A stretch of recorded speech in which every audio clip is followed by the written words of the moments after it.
Hello, welcome back to St Michael's Hill.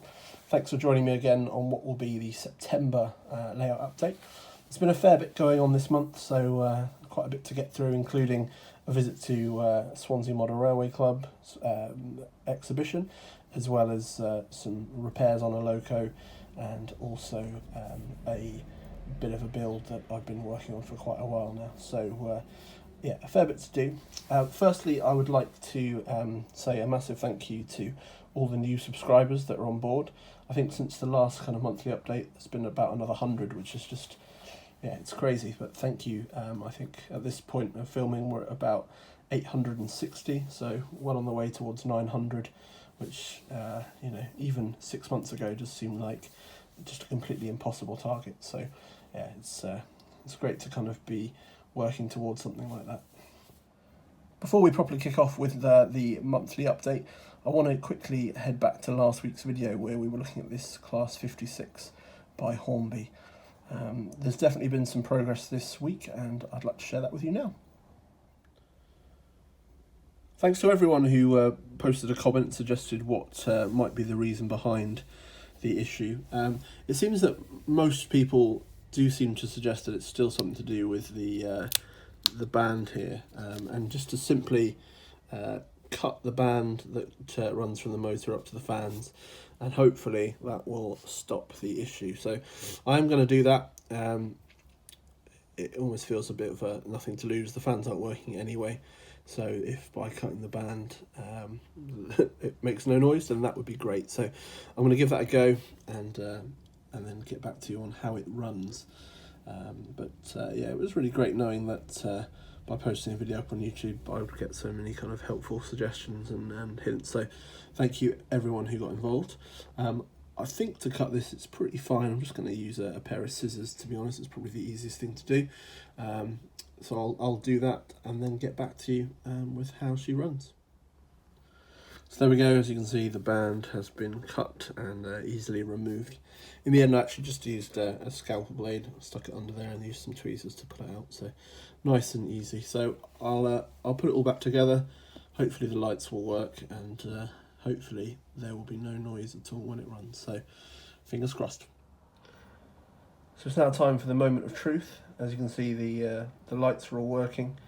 So that's certainly good. It's gone back together how it should, and let's see how she runs. So as a reminder for those people who didn't watch last week's video, we're not looking for, the problem before was a kind of noise as she started up before she got to kind of a medium speed. So hopefully that'll have been sorted.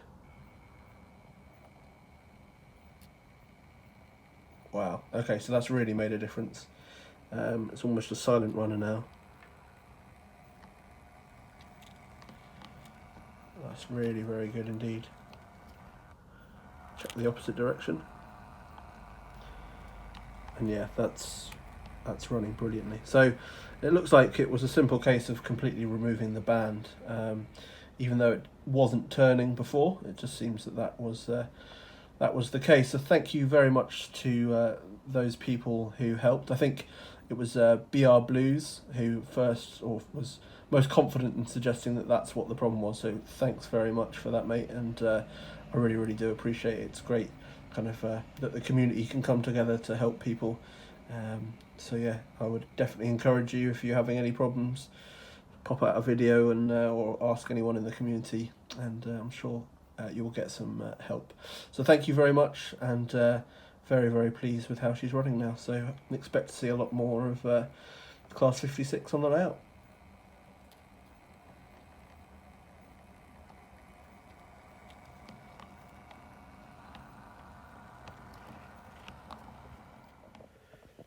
So the main thing I've been working on this month is the depot build that I started a few months ago now. And this is the 2-lane diesel depot by Railway Laser Lines. And as you can see, I've kind of got it to a point now where it's finished in terms of construction. And I'm now starting to kind of paint it and weather it all up. Let me talk you through kind of what's kind of going on, I suppose. The overall state of the shed, I want it to look like it was kind of well used towards the end of its life, I suppose, rather than something being brand new and spanking clean. So first of all, on the roof, I've given it a kind of grey primer and then used a sponge technique to add kind of lighter and darker kind of spots. As if I zoom in here, we'll be able to see it a little bit better. But it's just to kind of, I suppose, recreate the look of kind of a bit of rust and decay and kind of weathering and bird droppings and all the sorts of things you get on kind of roofs that are kind of corrugated. So basically I've used just acrylic paints, kind of blends of greys and blacks and a few browns, and just to kind of like build up the layers. I'm fairly happy with it, although I think this end's a little bit more done. I quite like how that looks, so I'll probably end up doing a little bit more to the roof, but generally it's pretty close to being done. The windows are another thing. It's kind of, I guess by rights the same sort of weathering would probably be all over the windows on the top as well, but it kind of seems a shame somewhat not to be able to kind of see inside. So I have left those for now, but I might make a decision on those in the future. When it comes to the side, again, I'll do a similar technique along all of the fascia there, and I need to add some kind of extra kind of streaking and things like that across it, which will look fairly good. And then with the walls, again, giving it a kind of a primer of red oxide, and then I've started to add some kind of grime and streaking and all that sort of stuff along, both using kind of darker patterns and also using lighter washes. So most of this is all given kind of a light white wash, and then starting to add some of the colours on top of it. Again, door, very similar technique, so painted it black, and then I've started to dry brush some greys and things on it, so it kind of just looks like it's a little bit more worn. I will end up adding some additional bits, which I'll talk about in a second, so it's by no means finished, but it's getting there. When it comes to the windows, I decided to paint the frames of those black, and again I've put a little bit of kind of dry brushing of a silver, so I've started to kind of do that along here, and I'll blend that in a little bit more to kind of give that effect of some kind of where the paint started peeling away. Where these bits are slightly heavy, I'll go back over with some black and kind of just blend those back in, but generally I'm going to go for something that looks like that. Again, with the windows, it's that debate about whether to kind of frost them up. We're using some kind of a varnish of some sort, or some weathering, or just kind of leave them as they are, so they're kind of see-through, which, to be honest, I might end up doing. Seems silly in some ways to kind of have such nice windows but then completely fog them up, so that's what I'll be doing, and bringing that along. So around to the front, I decided, I suppose to talk about the doors first, I decided to go for a vertical stripe rather than a horizontal or a kind of diagonal pattern. Just to be a little bit different, really. There's a couple of other kind of modelers who I've seen who've got this depot, and I think so far one of them certainly has gone for the horizontal stripe. So I kind of thought I'd do something a little bit different, but also the depot at Buxton, which this is kind of loosely based on, has at times had kind of a vertical stripe on the door, so I kind of thought I'd go for that. And then in addition I've fitted the kind of warning panels for, I believe it's kind of a lack of space either side, so wherever there's kind of a tunnel mouth or somewhere where there's not sufficient space to kind of have a person, they have these warnings. So there's also one here as well, and that was very typical of the depot at Buxton. When it comes to the inside, I've added a little bit of weathering, but it's not too heavy. Generally these were kept pretty tidy, even if the exterior shows the age. If the depot is being used and maintained properly, it's been kept fairly clean. So there is kind of some streaking and little bits of kind of dry brushing of kind of an earthy, dirty colour, especially on the cross beams. It might not be very clear to see right now, but yeah, it's kind of add a little bit of dirt without going too far. One of my favourite things about this depot is just the way that light comes through.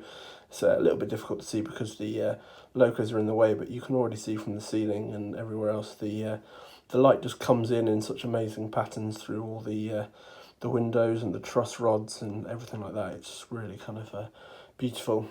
Looks great in pictures. So yeah, it's a really, really nice feature for any layout really, but I'm very, very happy to have it on mine. So one of the jobs that I still need to do on the depot is to weather the concrete hard standing. You can see where the primer's gone on, the way I've kind of done that. It's already weathered a little bit, but certainly I will be looking to kind of create a bit more of a grimy atmosphere. The depot obviously is going to be in a fairly used state, however, inside they were generally kept pretty clean. I can't find many pictures of depots that were a real state. They obviously, people who worked there had a pride in what they did and kept things fairly tidy, but obviously the floor is one area where it's always going to be kind of covered in kind of grease and grime and oil and all that sort of stuff. So I will be kind of weathering this a lot more heavily. So that's definitely a job for next month, and hopefully by the end of next month I'll be able to bring you a kind of completed depot. So whilst the depot is now finished in terms of the instructions, and certainly these are all the bits that come in the kit, I certainly want to add a few little bits to it. Firstly, because it's great to kind of have such a nice depot and a centre point, but there's still certain things that I'd quite like to add to make it more of my own, rather than just a standard out-of-the-box kit.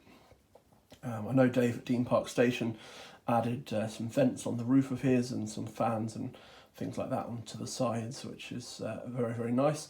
I'm not going to do exactly the same as that, again, because I need it to be slightly different for my own kind of purposes, but I will look at various things.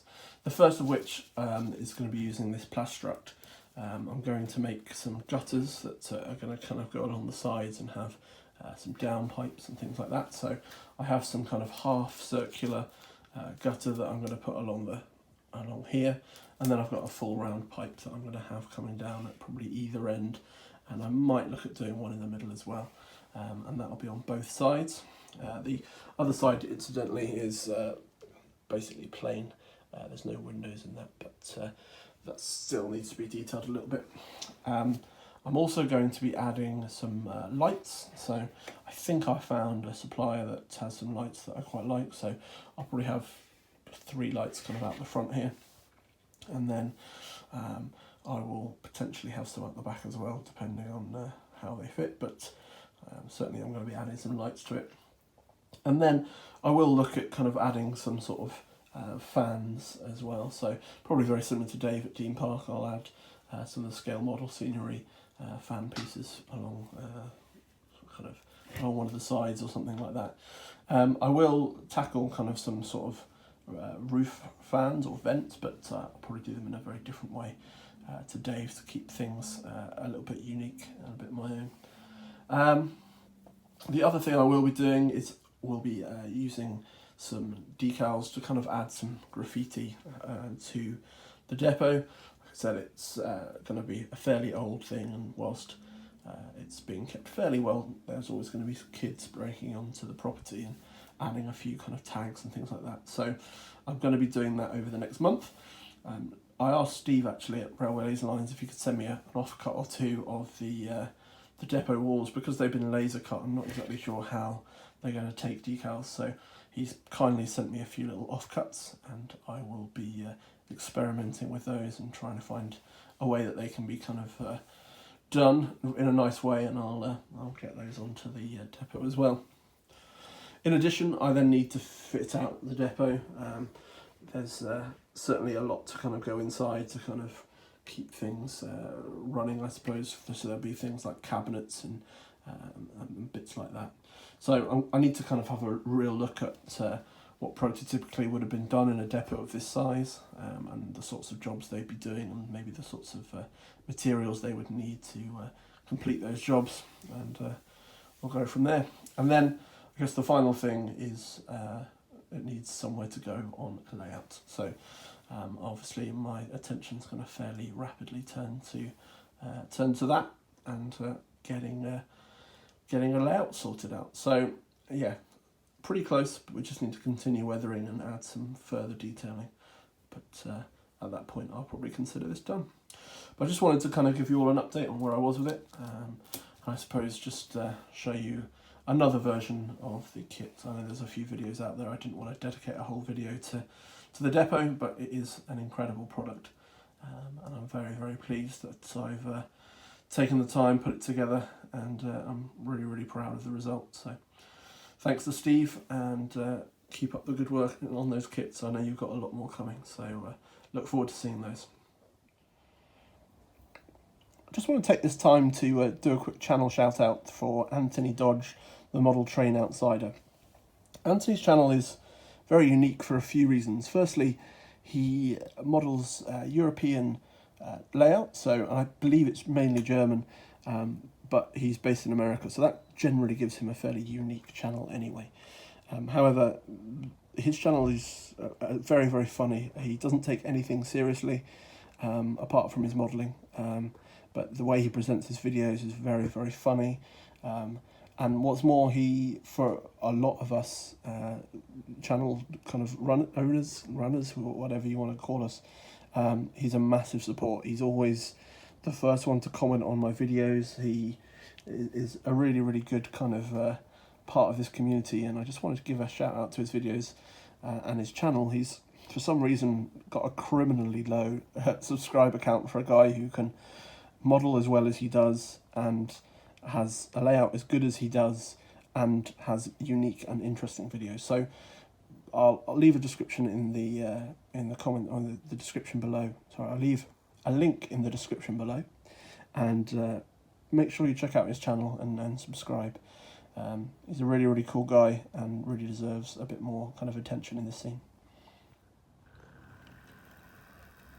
During September, I was also lucky enough to visit Swansea Model Railway show on the 21st of September. There were some wonderful, wonderful layouts that were there, including Mike Buick's Oak Road, Marcus Lambert's Bradwell Point, and certainly some others as well.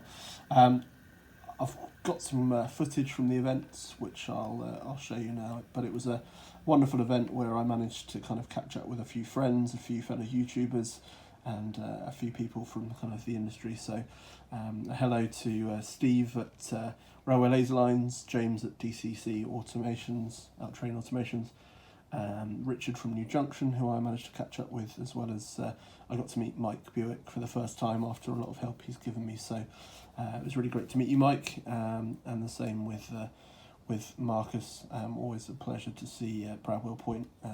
A lot of people know Gowerton Parkway is probably one of my favourite YouTube channels, so to see kind of the work he does on his exhibition layout is also very, very good indeed.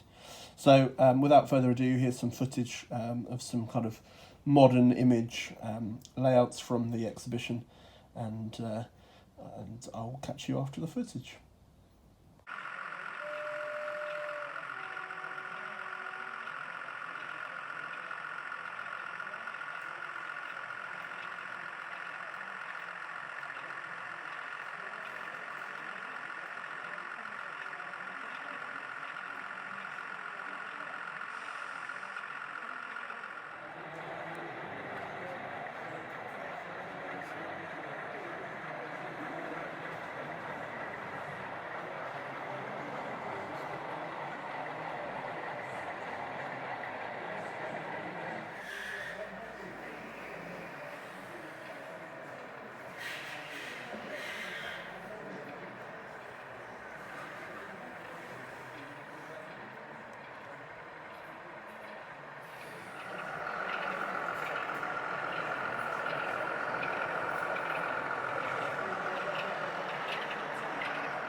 carriages, but I've got another Hitachi.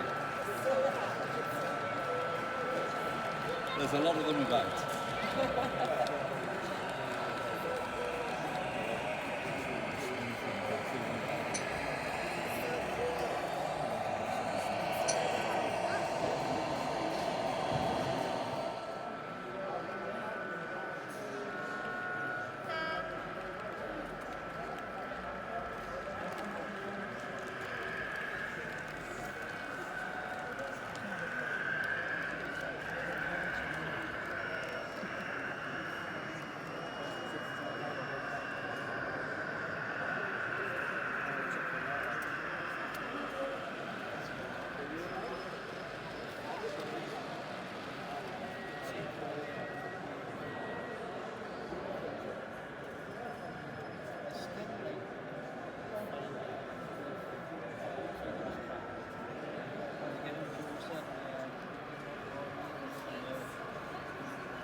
I have seen them out.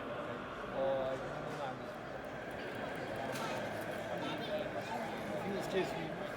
Is it behaving? Yeah.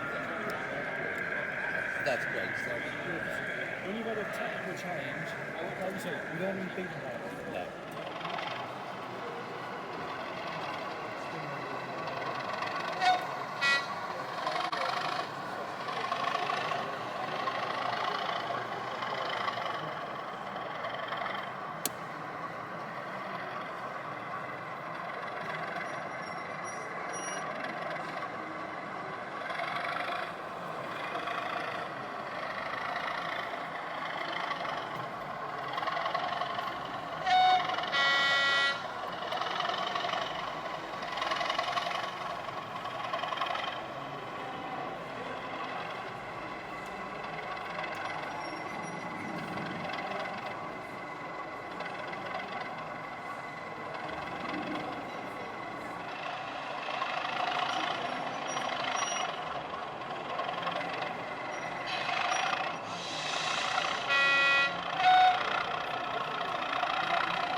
Take him out of the car and put him on.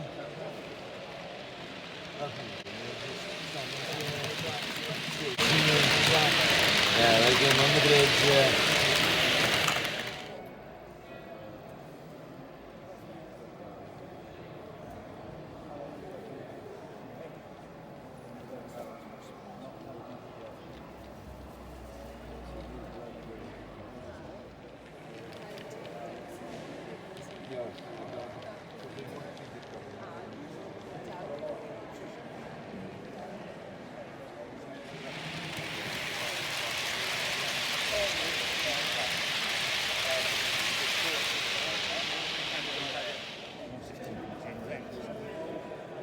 Penzance to Piccadilly, yeah?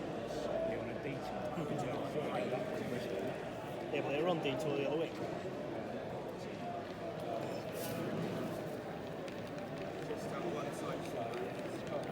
You could tell they were on detour the other week. You could smell them from my house.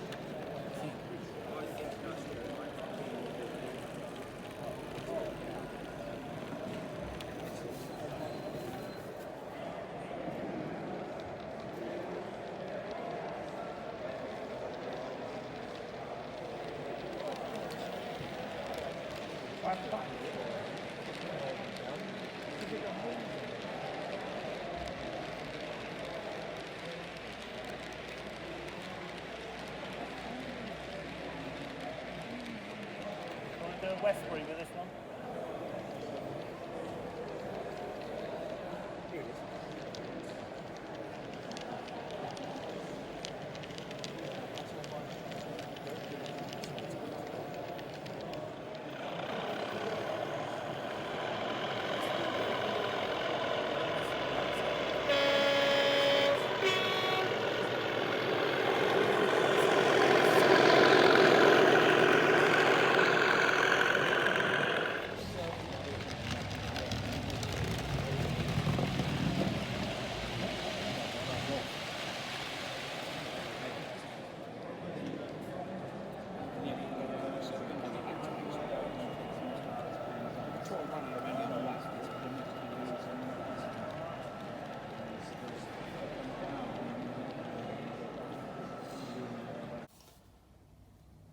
So there we go. I'm sure you'll agree there was some incredible work on display at the show.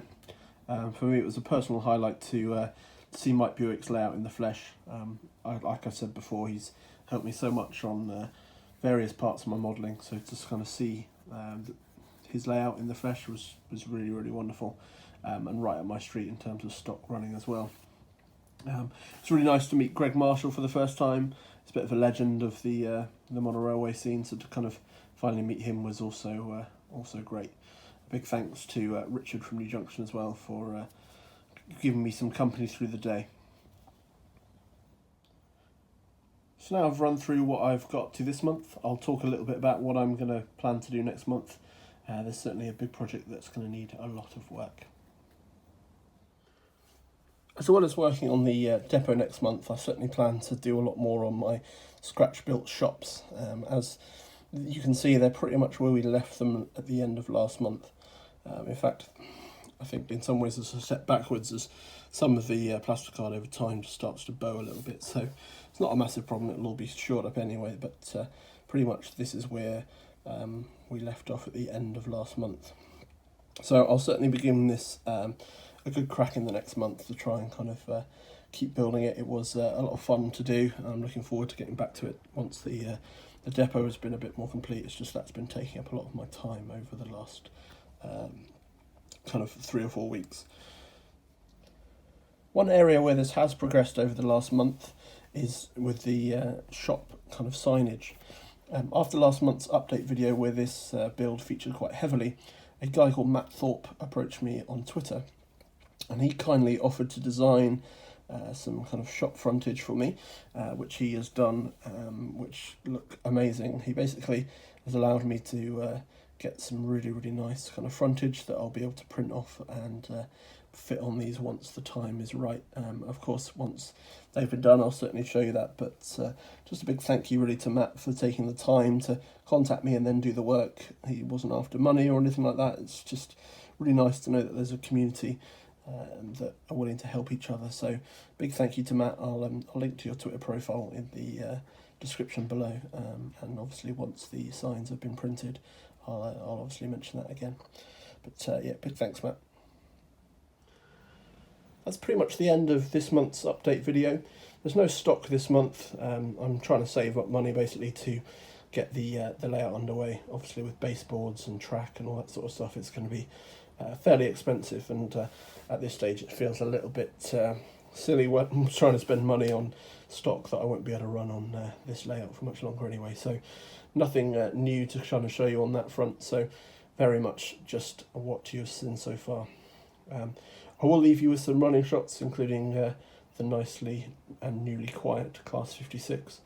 I tell you what, now that the Class 56 has been fixed, it certainly would make my top 5. So obviously, if I redid that now, I would certainly have the Class 56 probably fairly high up the list of locos. So yeah, it's great to get that back working the way it should be. It's probably better running than I've ever had it since I've owned it. So really, really good. Anyway, I will leave you with some running shots. Thank you very much for joining me today on St Michael's Hill, and I will see you again soon. Bye bye.